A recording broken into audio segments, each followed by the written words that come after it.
جو بھی چیز اس دنیا میں ہے ہر چیز اللہ رب العزت کا ذکر کر رہی ہے، اور جو چیز اللہ رب العزت کا ذکر کرنا چھوڑ دے اور غافل ہو جائے اللہ رب العزت اس چیز کو مٹا دیتا ہے۔ ایک درخت کو آپ لیجئے کہ جب تک وہ اللہ رب العزت کے ذکر میں ہوتا ہے اسے کوئی نہیں کاٹتا، اور جیسے ہی وہ غفلت میں پڑ جاتا ہے کوئی آتا ہے اسے کاٹ دیتا ہے۔ اسی طرح مچھلیاں جب تک اللہ رب العزت کا ذکر کرتی رہتی ہیں، یعنی غافل نہیں ہوتی، اسے کوئی شکار نہیں کرتا، اور جیسے ہی وہ غافل ہو جاتی ہے، غفلت میں پڑ جاتی ہے، تو کوئی آتا ہے انہیں شکار کر لیتا ہے۔ اسی طرح پرندے اس وقت تک شکار نہیں ہوتے جب تک وہ اللہ رب العزت کا ذکر کرتے رہتے ہیں، اور جیسے ہی ذکر کرنا چھوڑ دیتے ہیں کوئی نہ کوئی آتا ہے اسے شکار کر لیتا ہے۔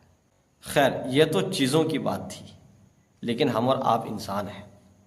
وہ انسان جس کو اللہ رب العزت نے صرف اور صرف عبادت کے لیے پیدا کیا۔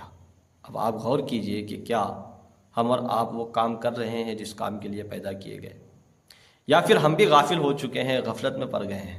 اور یاد رکھیے، اگر ہم اور آپ غافل ہو گئے ہیں تو پھر بڑے نقصان میں ہیں، کیونکہ زندگی آمد برائے بندگی، اور زندگی بے بندگی شرمندگی۔ یعنی ہم آئے ہیں اللہ رب العزت کی عبادت کرنے کے لیے، اور اگر ہم اللہ رب العزت کی عبادت نہیں کرتے ہیں تو پھر ہمیں شرمندہ ہونا چاہیے کہ ہم اس دنیا میں بھی ناکام ہو رہے ہیں اور ہماری آخرت بھی برباد ہو رہی ہے۔